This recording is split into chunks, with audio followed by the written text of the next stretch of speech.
you're annoyed that you can't get unlimited Gmail accounts, I'm going to show you exactly how to do that in today's video. So first you just search up Google Cloud Skills Boost.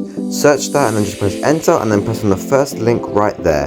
The next thing you're going to want to do is press sign in, and then when you press sign in with Google and just sign in with your Google account.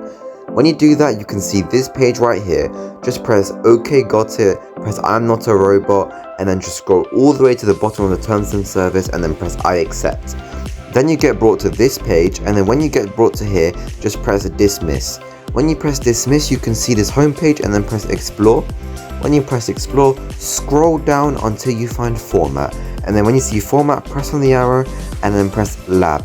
When you press lab, scroll down even more after it loads, and then when it loads, just scroll down a little bit until you find this part right here which says a tour of Google Cloud Sustainability. Then you want to press that and then press start lab. When you press start lab, it will load this thing right here which has username, password and project ID.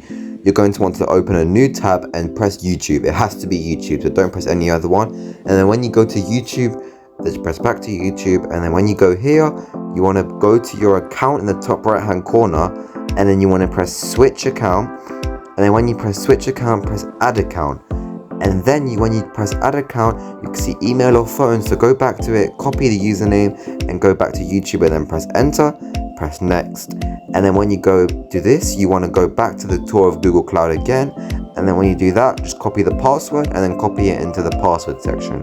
So press Ctrl V, you can press show password to make sure it's right, and then press next. And then when you do that, just wait a little bit for it to load, and then when it loads, you can see welcome to your new account. And yeah, do this as many times as you want.